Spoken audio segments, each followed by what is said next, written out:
Okay बच्चों, जैसा कि हम NCERT book subject mathematics chapter 5 introduction to Euclid geometries की स्टडी कर रहे हैं। आज हम इस वीडियो में इसका second topic Euclid definition, axiom and postulates की हम स्टडी करेंगे। सबसे पहले हम देख लेते हैं यूक्लिड डेफिनेशंस अबाउट ज्योमेट्री।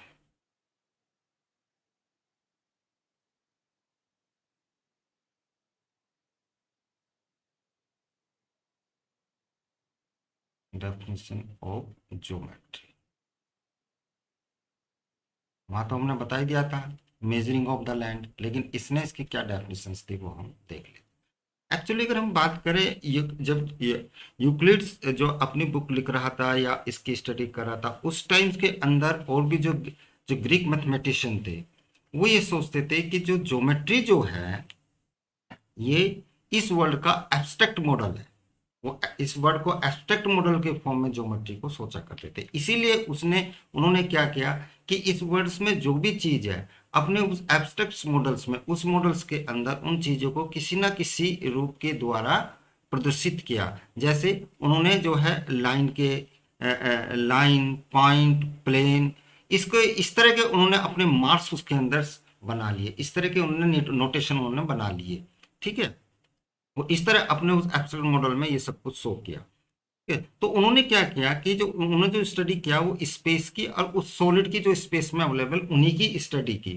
ठीक है, तो इस तरह करते करते जो जो उनकी सारी स्टडी को देखते हुए जब इसने यूक्लिड्स ने पुराना उसके पास वो मटेरियल था, और जब ये इसके सामने वो काम चल रहा था, तो इसने क्या किया, इसने स्पेशली जो बोला कि बोला भाई जो ये ज्योमेट्री है ये shape, size and position of solid जो है, इसी के बाद इन्हीं चीजों को जो है हम स्टडी इसमें करेंगे या करते हैं। तो उसकी बुक के अंदर सिर्फ यही मिलता है कि जो किसी भी सॉलिड की शेप, साइज, सरफेस है ना, ठीक है, और उस सरफेस में किस तरह की लाइन है, स्ट्रेट लाइन है या कर्व लाइन है, इसी के बारे में उसने उसमें डिस्कशन किया हुआ है। तो अगर हम इसकी डेफिनेशन की बात करें तो इसमें क्या है कि study of geometrical shape.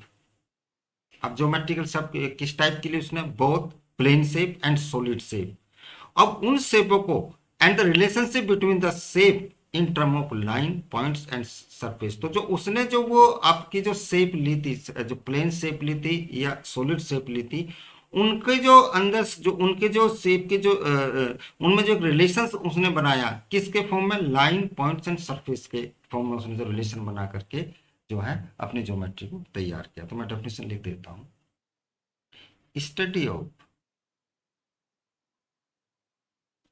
Study मतलब जस्ट ये आपको एक इंट्रोडक्शन पार्ट चल रहा है, geometric study of geometry, geometrical shape,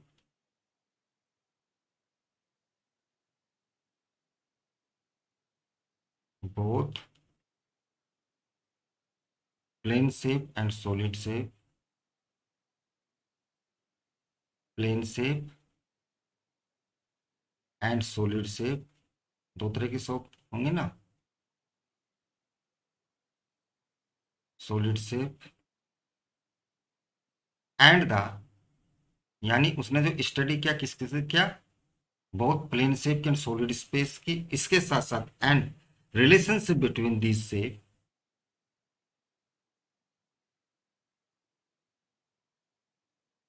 relationship between, relationship between this shape, और उसके बाद इन शेप का जो सॉलिड शेप था, प्लेन शेप, इनका रिलेशन, उन इनमें रिलेशन बनाया शेप इन फॉर्म ऑफ, किस टर्म में, इन term of lines, points and surface,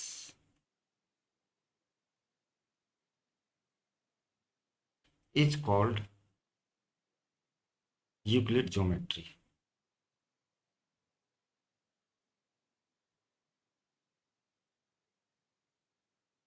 यानी उसने क्या किया, उसने जो है प्लेन शेप और सॉलिड शेप की स्टडी की, फिर उन शेप को में रिलेशन बनाया इन term of line, points and surface के बारे में। जैसे सपोज करो कि एक ये आपकी एक प्लेन सरफेस है ये, तो देखिए इसमें इसने एक रिलेशन जोड़ दिया ना, इसके अंदर एक ये पॉइंट भी आ गई जो लास्ट पॉइंट है, ये लाइन भी आ गई है ना, और ये सरफेस भी आ गई। तो इस तरह करके उसने जो है अपनी जो है एक ये ज्योमेट्री, इसका ज्योमेट्री का नाम दिया यूक्लिड ज्योमेट्री, क्योंकि जो पुराना जो मटेरियल था वो सब फैला हुआ था, कोई कहीं कुछ कहीं, इसने उस मटेरियल को एक सिस्टम से अपनी बुक के अंदर प्रेजेंट कर दिया, बस इसका इतना काम रहा, और उसी के नाम पे ये यूक्लिड ज्योमेट्री बन गई। ठीक है, इसकी कुछ डेफिनेशंस हैं, बात समझ में इसकी डेफिनेशंस की, सम डेफिनेशंस जो कि आगे काम आने वाली हैं।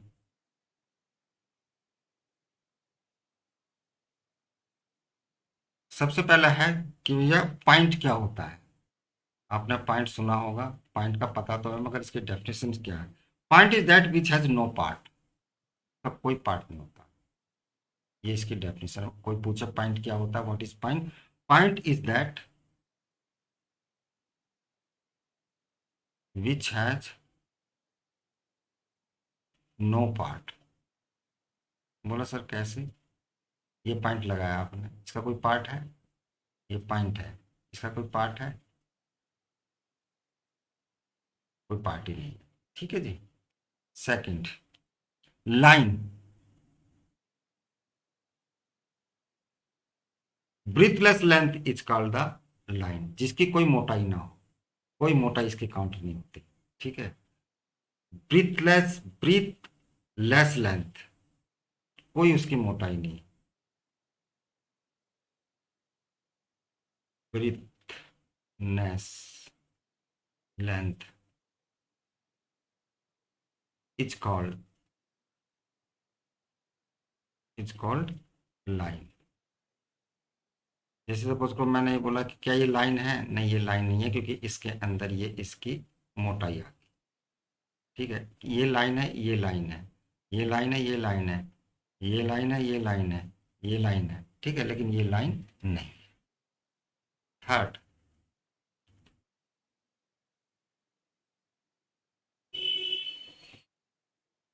ठीक है, पॉइंट की डेफिनेशन एक और हो सकती है, end of the line is called the point. ये जो एंड होता है इसका, ये होता है। ठीक है, चलिए, सरफेस, या एक है straight line, straight line,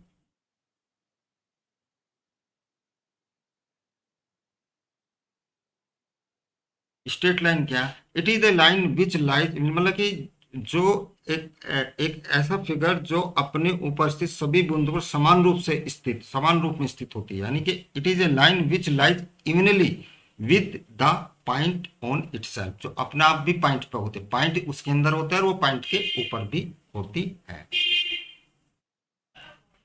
it is a line which lies, evenly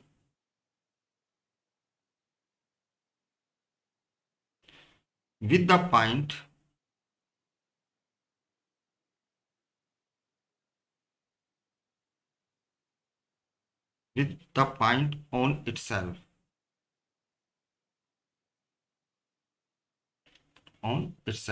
जैसे ये एक स्ट्रेट लाइन हो गया,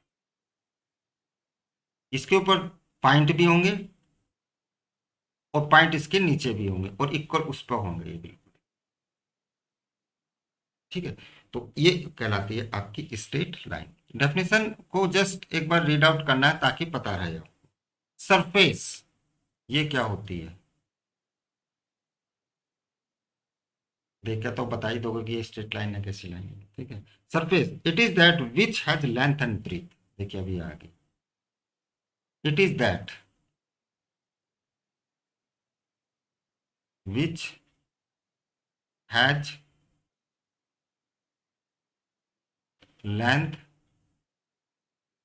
and breadth, which has length and breadth। ये सरफेस हो गया जिसमें लेंथ और ब्रेथ, ये एक सरफेस हो गया, रेक्टेंगुलर सरफेस हो गया, ये स्क्वायर सरफेस हो गया, ये सर्कुलर सरफेस हो गया। ठीक है, तो इसमें लेंथ एंड ब्रीथ होगी, जैसे इसमें रेडियस होगी और इसमें आपकी क्या होगी ये। ठीक है जी। फिफ्थ, एज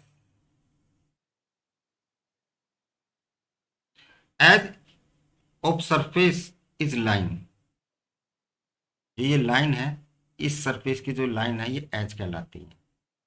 तो एज ऑफ सरफेस,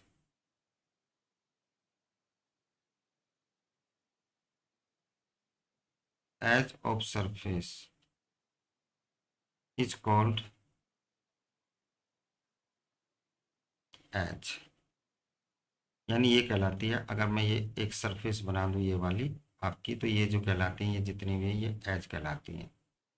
ठीक है, edge of surface is called, ठीक है, edge of surface is line, यानी कि जो लाइन होगी वो क्या होगी आपकी एज हो।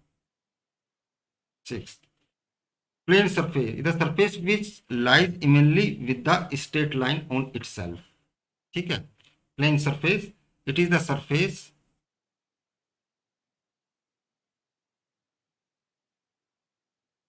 It is the surface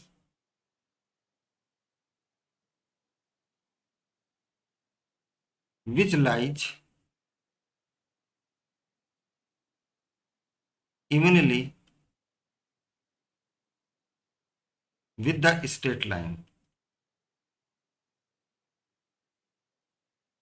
straight line itself। ठीक है जी, ये इसकी ये होगी। तो ये इसमें एक 6 डेफिनेशंस के बारे में बताया गया।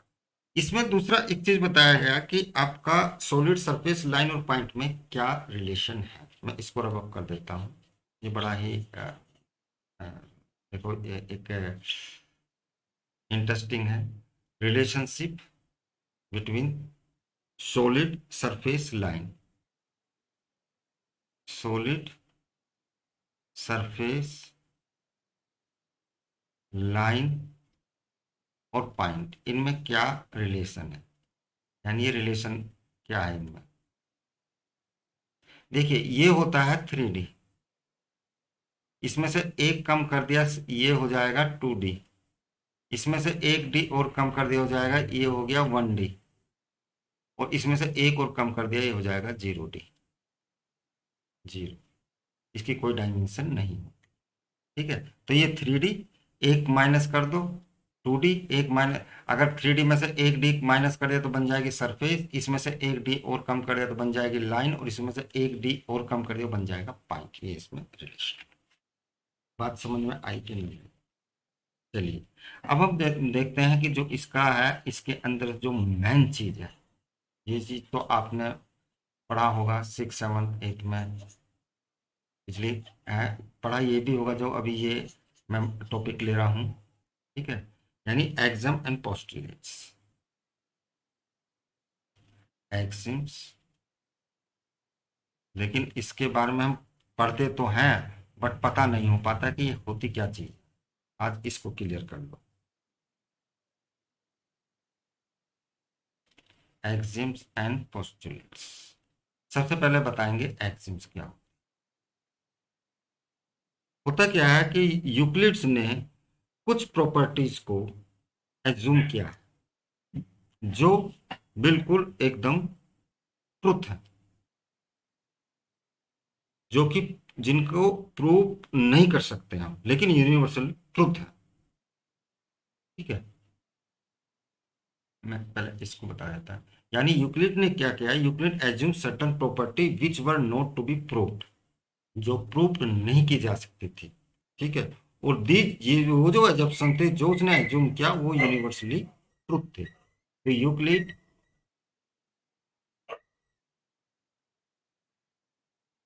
Assumed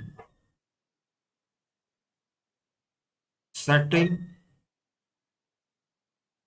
property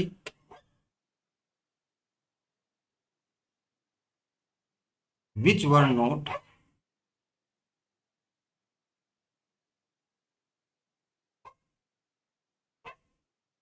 which were not proved These assumptions are universal truth.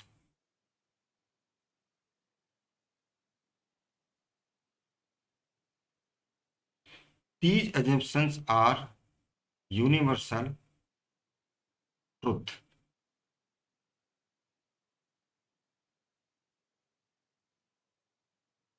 जैसे 5 <11, ये यूनिवर्सल ट्रूथ है, लेकिन प्रूव कैसे करोगे यार इसका, है ना, कर दो।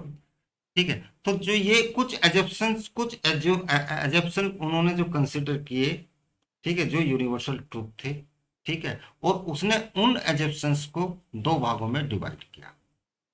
Euclid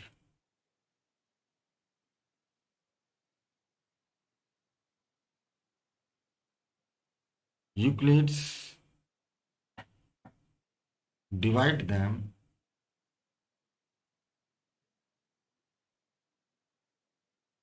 into two type. First था आपका एक्सिम और सेकंड था आपका पोस्टुलेट। दोनों ही यूनिवर्सल ट्रूथ उसने माने, लेकिन थोड़ा सा फर्क है।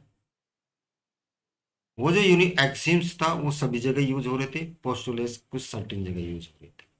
ठीक है, तो अगर हम डेफिनेशन की बात करें, एक्सिम्स तो सभी जगह मैथमेटिक्स से हर पार्ट में एक्सिम्स यूज हो रहे थे, लेकिन पोस्टुलेट्स थे एक सर्टेन मैथमेटिक्स से सर्टेन पार्ट में ही इनका यूज होता है। ठीक है, इनकी इंपोर्टेंस बहुत ज्यादा है पोस्टुलेट्स की। एक्सिम्स की अगर हम बात करें definitions, axiom is something which is considered to be true without proof. आगे नहीं बात वही। An axiom an axioms is something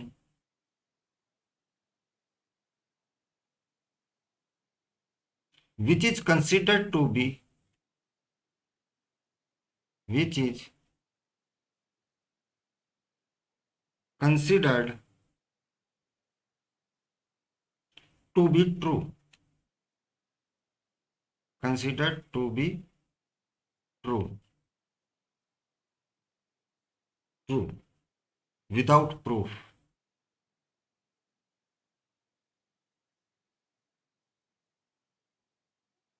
without proof. Everybody agree with it.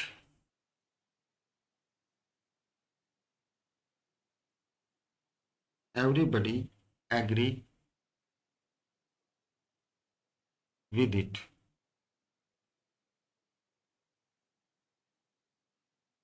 ठीक है जी। और इसको हम ये भी बोल सकते, a proposition which is self evidently true. और हम इसको ये भी बोल सकते हैं, in short, a proposition which is self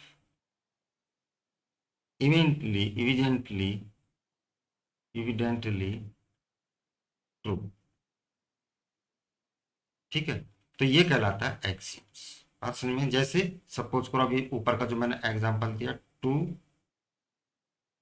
< 1, ये, ठीक है, ये एक एक्सिम्स हो गया। ठीक हो गया। अब मैं बात करता हूं पोस्टुलेट्स।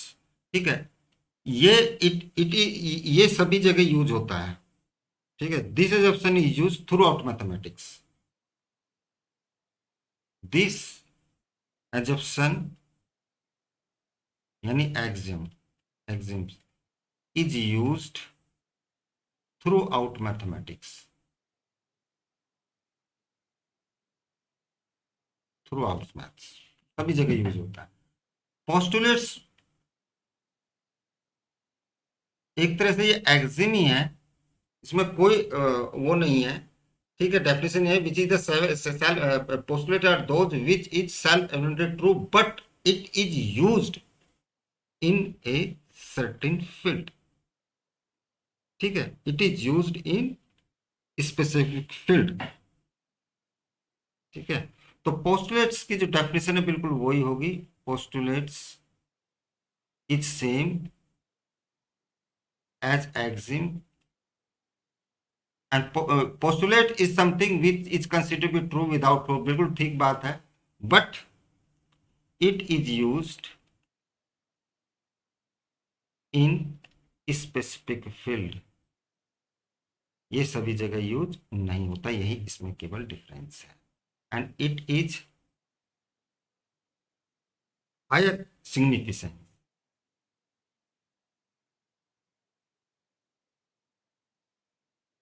मतलब इंपोर्टेंस, इनकी इंपोर्टेंस ज्यादा है। ठीक है, तो ये आपके एक्सिमम पोस्टुलेट्स की डेफिनेशन।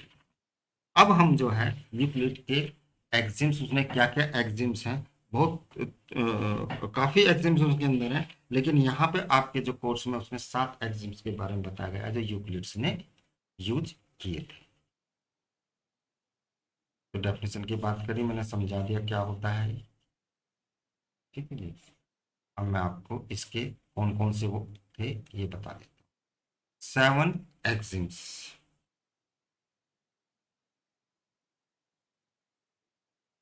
फर्स्ट एक्सिम्स के बारे में उसने बताया, things which are equal to same thing are equal to one another. अब देखिए, मैं इसका एग्जांपल से आपकी समझ में आएगा, लिख देता हूं।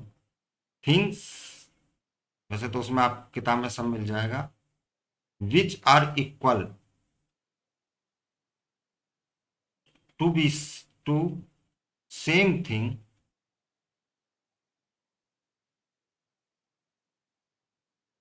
Are equal to one another. बोला सर समझ में नहीं आया। इक्वल टू वन अनदर, अभी बताता हूं।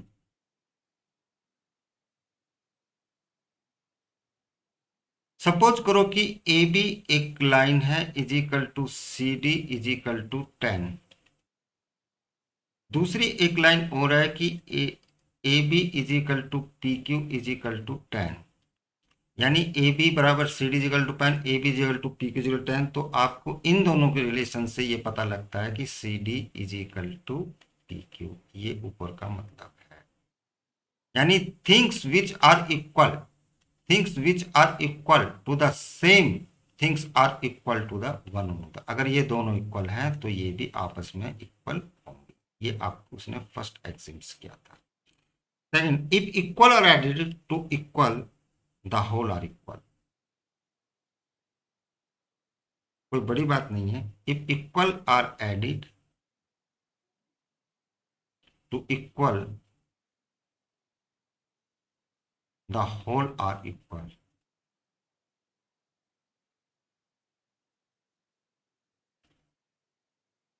जैसे सपोज करो कि x is equal to Y है, और इसके अंदर कोई इक्वल चीज ऐड कर दी जाए, अगर यहाँ पे भी x प्लस टू कर दिया जाए और यहाँ पे भी y प्लस टू कर दिया जाए, तो भी ये दोनों इक्वल होंगे। ये इससे रिलेशन निकल कर आए, इसका मतलब ये। ठीक है, अगर सपोज करो कि five is equal to five है, अगर इसके अंदर आपने टू यहाँ पे ऐड कर दिया और फाइव प्लस के टू यहाँ पे ऐड कर दिया, तो ये भी इक्वल होंगे, 7 इज इक्वल टू 7। ठीक है, इसका मतलब ये है। थ्री, थ्री बोलता है equal are subtracted from equal the remainder are equal. अब उसने सब्ट्रैक्शन की बात कर दी। If equal are subtracted, subtracted from equal the remainder are equal.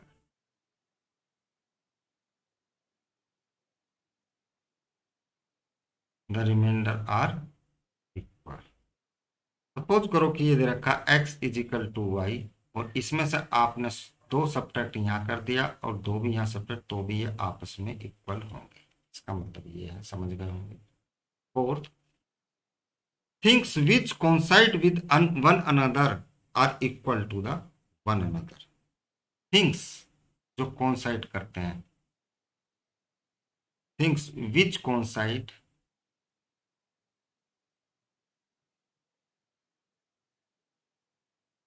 With one another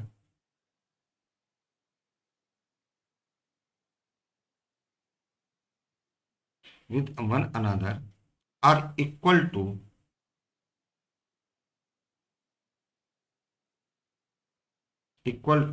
one another. Coincide का मतलब है कि एक चीज अगर उसके ऊपर रख दिया जाए और वो पूरा उसको ढक ले तो हो जाती है कॉन्साइड। ठीक है। सपोज करो कि ये कोई ट्रायंगल है, ये आपका है ABC, ABC, और एक ट्रायंगल ये है PQR या XYZ, और ये सपोज करो कि कॉन्ग्रुएंट है। कॉन्साइड करेंगे तो कॉन्ग्रुएंट होंगे, तो उस स्थिति में यानी AB इजिकल टू XY हो जाएगा, इसके बराबर हो जाएगा। ठीक है।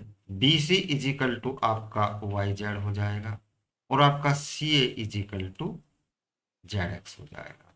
वहीं पे एंगल की बात करें, सपोज करो ये एंगल 1 है, ये एंगल 2 है, ये एंगल 3 है, ये एंगल 4 है, ये एंगल 5 है, ये एंगल 6 है। तो उस स्थिति में angle 1 is equal to angle 4, angle 2 is equal to angle 5, और एंगल 3 इजिकल टू एंगल 6, ये हो जाएगा।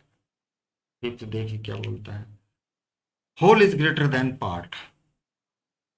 ये क्या मतलब है जी? होल ग्रेटर देन पार्ट, यानी का मतलब ये है कि यदि कोई एक लाइन है, ये सपोज करो कि ये ए है, और ये सपोज करो कि बी है, और सपोज करो कि एक पॉइंट ये सी है, तो हमेशा जो है ए बी, जो पूरी जो पार्ट है, होल इज, ये पूरा होल ए बी है, ये ग्रेटर देन है पार्ट, और पार्ट का इसमें सपोज करो कि A C, A B is equal greater than C B, ये मतलब 6। Things which are double to the same thing are equal to one होता है। Thing which are double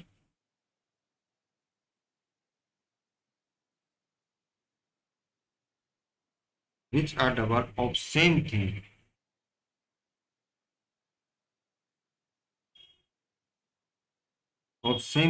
are equal to the one another.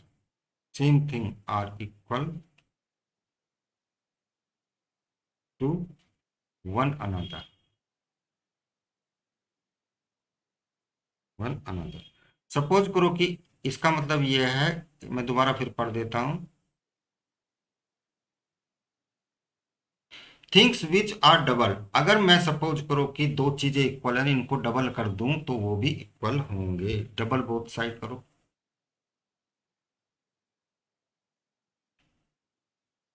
तो यानी कि 2AB इनका अगर double कर दिया जाए तो ये भी इक्वल होंगी, इसका मतलब ये। Seventh, things which are half of same thing are equal to one another. Things which are half, things which are half मतलब half, half of same thing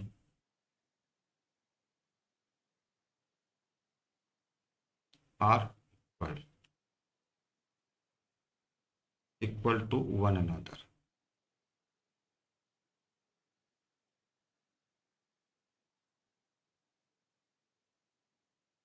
A B is equal to C D, इसका half अगर कर देंगे, half A B is equal to half C D.